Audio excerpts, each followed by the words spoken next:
So today we're going to be looking at properties of electromagnetic waves.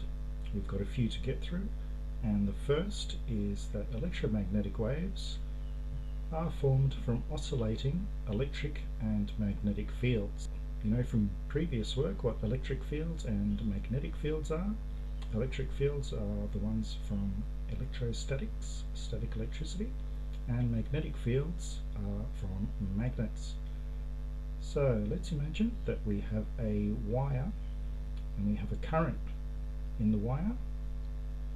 And what causes that current? Well, the current is caused by electrons moving up and down the wire. And if we draw a graph of how that electric charge is distributed in the wire, for our example here, it will be a simple sine wave. So our current in the wire forms a sine wave. And this axis here is our time. The y-axis is the current. So our current I induces an electric field. As the electrons move, the excess of electrons in some areas produces an electric field, just like static electricity. And we call that electric field E, and we put a little line over it because that's a vector field, or a field of vectors. And we know that constant current causes a constant electric field, and we can measure that having a varying current will cause a varying electric field around our wire.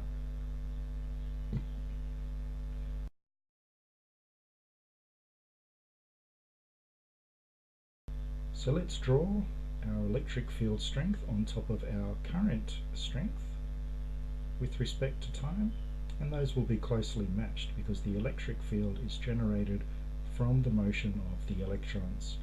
And these lines we're adding here show the strength of the electric field at each point.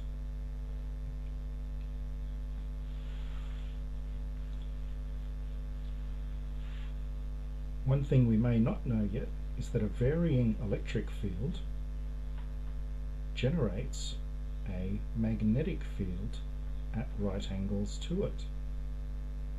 This is something that we can test experimentally.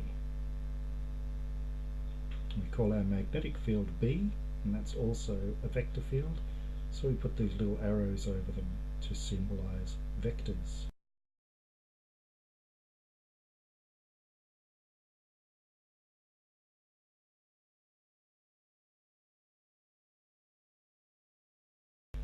As we said, the magnetic field is at right angles to the electric field. So let's draw that on our graph as well. We put another little axis in at right angles to the first two. That's our magnetic field axis.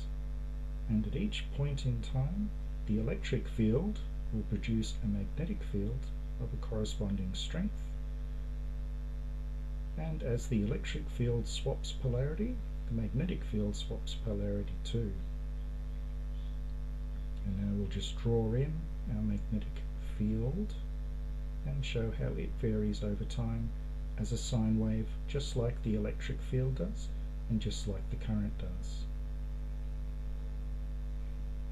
Now, if we move out into space, far from our source, we plot our electric field and we plot our magnetic field.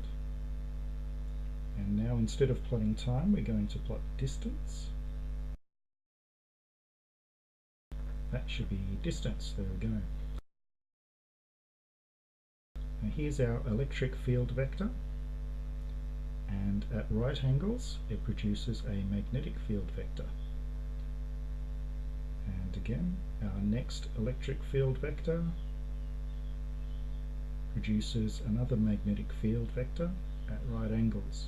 And what we also need to know is that a changing magnetic field will produce an electric field at right angles, just as the electric field produces a magnetic field.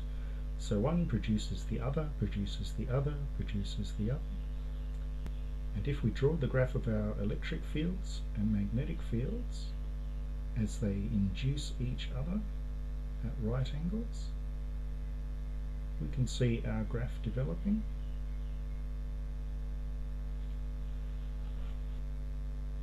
There's the electric field produced by the magnetic field changing, and then as that electric field changes, it produces another changing magnetic field. And so on.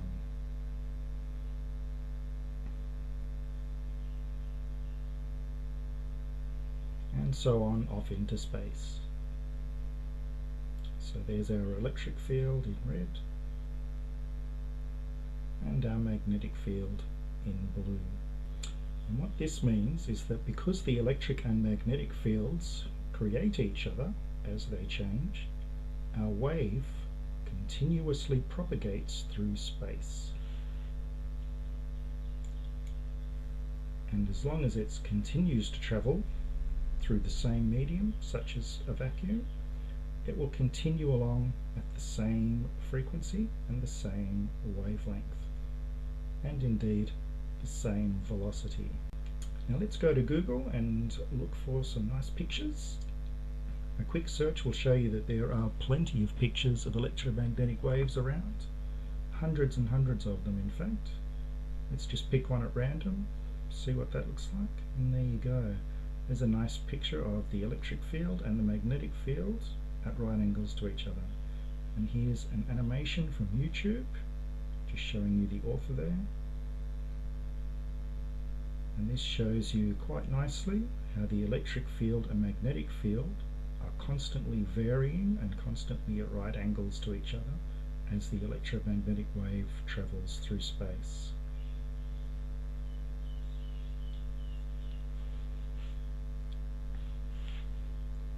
Now let's just cut out this diagram. We're going to need that for the next section. We'll get rid of everything else and move that over. And when we studied sound waves and mechanical waves, we learned that they need a medium such as air or water or springs to travel through. And in fact, those waves are deformations of their mediums. But with electromagnetic waves, even though they travel through substances, they don't actually require a medium to travel in, so they can travel through vacuum. The next question is, how far can they travel? Well, let's have a look at our point source of light and draw lots of little rays coming out. Now let's have a look at one ray and extend it outwards. And now we'll extend a second ray. And let's say that these waves travel for a distance d, and d tends towards infinity. The two waves are separated by an angle alpha. And as we travel further away, the intensity of the light drops off. And we know that from simply watching how a light globe fades as we get further away. But the individual rays travel for infinity, because so long as those electric and magnetic fields are changing and creating each other, they'll just go on doing so forever and ever. The electric field creates a magnetic field, that creates an electric field, that creates a magnetic field again, and so on. So what we say, therefore, is that electromagnetic waves undergo self-propagation and have an infinite range, until of course they bump into something.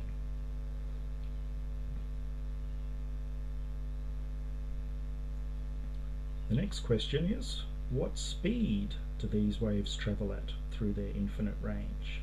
Well, of course, the speed that they travel at is the speed of light, and in physics we call that c.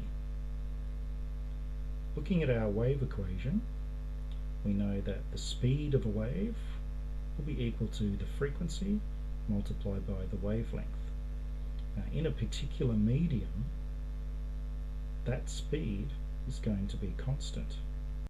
And that means that any wave, like a sound wave or a light wave or a spring, will travel at the same speed in a particular medium regardless of its frequency. So sound that is a very deep tone will travel at the same speed as a very high-pitched sound. And the same is true of light. As it travels through any medium, the velocity remains constant. And so we know then that if the velocity is constant, the frequency must be inversely proportional to the wavelength.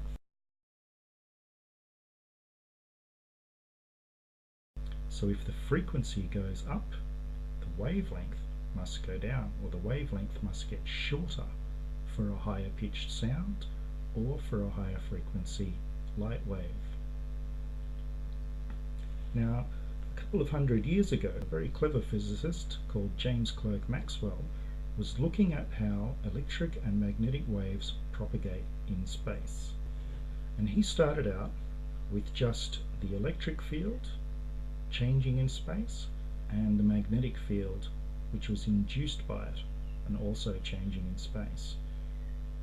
So electric field causes magnetic field, causes electric field, and so on. And then he did lots of very clever and very hard maths, and at the end of it all he formulated what are now known as Maxwell's equations, a set of equations that describe all of electromagnetic radiation. And very surprisingly, he found that the speed of this electromagnetic radiation was equal to 3 × 10⁸ meters per second, which people already knew as the speed of light. And this was great because until then nobody actually knew for sure that light was an electromagnetic wave.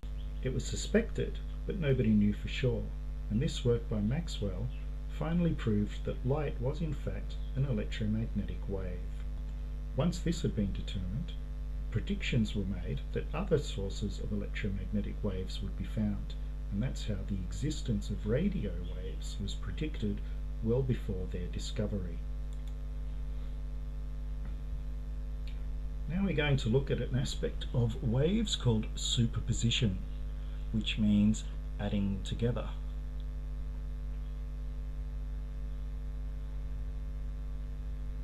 Now we've already looked at superposition when we studied sound waves. So if we have a speaker, the sound coming out of that speaker can be a simple sine wave, or it can be a collection of waves of different frequencies. Some of them may not even be sine waves, all added together to produce a very complex sound. And when we draw that graph, we get a very complex sound signal coming out of our speaker. And that's how we get complex waves from things like musical instruments. The same thing happens when we add electromagnetic waves together, when we add light of different colors together. So if we start with our wire and the current running through it, and we get our simple sine wave, we call that a monochromatic wave, which means one color, and that's just like having our simple sound wave. And in that monochromatic wave we've got our electric field and our magnetic field at right angles to each other, and they are all simple sine waves. Now if we draw another wire and we have a very complex current running through the wire, then we'll also have a very complex electric field running through the wire and a very complex magnetic field. We won't draw the magnetic field this time, it's too complicated.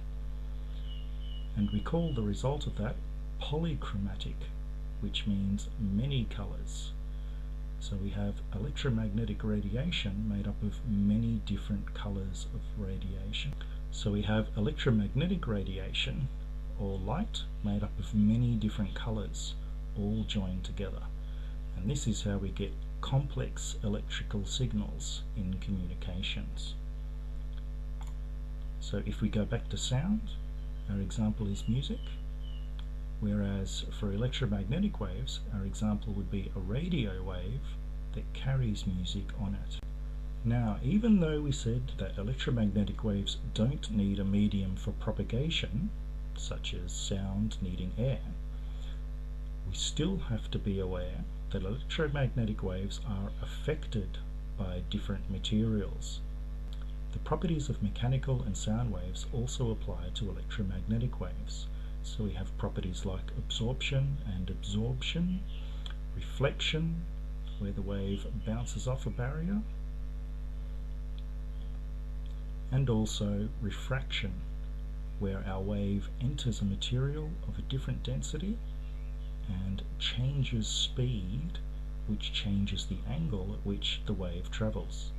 Now, even though the speed of light in a vacuum is constant, the speed of light will change whenever that light wave enters a new material. So light travelling through glass, for example, travels at a different speed than it does through a vacuum or air or water. And for waves that travel through metals, they also travel at different speeds. All of these materials react differently to electromagnetic waves at different frequencies. As an example, let's look at the microwave oven at home and the door of that microwave oven. You know from your own experience that when you're cooking something in the microwave oven, you can see through the door, but microwaves can't come out through the door. If they did, they'd cook you while you were watching it.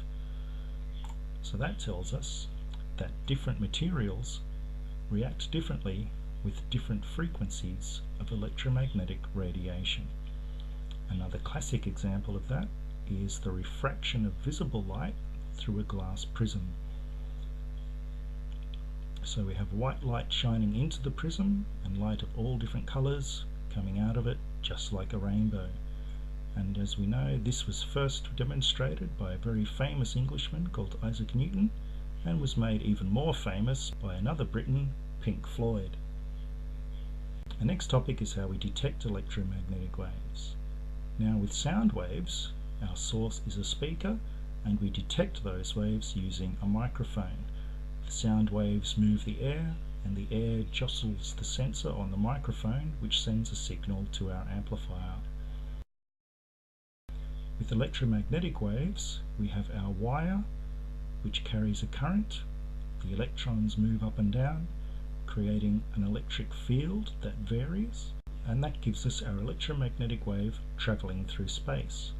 At the other end, we have another wire, which we call our antenna, and that too has electrons in it. And when our travelling electric field hits that wire, that electric field moves the electrons in the wire up and down, and the movement of those electrons is measured as an electric current in the wire. So just as the wave was created by a current moving in a wire, we can also detect that wave at our antenna because it induces a similar current in the wire. It's very important to note that the frequency of the current at our source is caused by the frequency at which the electrons are jostling up and down. That frequency will be the same as the frequency of the electromagnetic wave that's produced, because the wave is produced by the electric field that's created by the varying current. Similarly, at our antenna, the frequency of the current that we detect will be the same as the frequency of the electromagnetic wave and the frequency of the source current. We call this our induced current.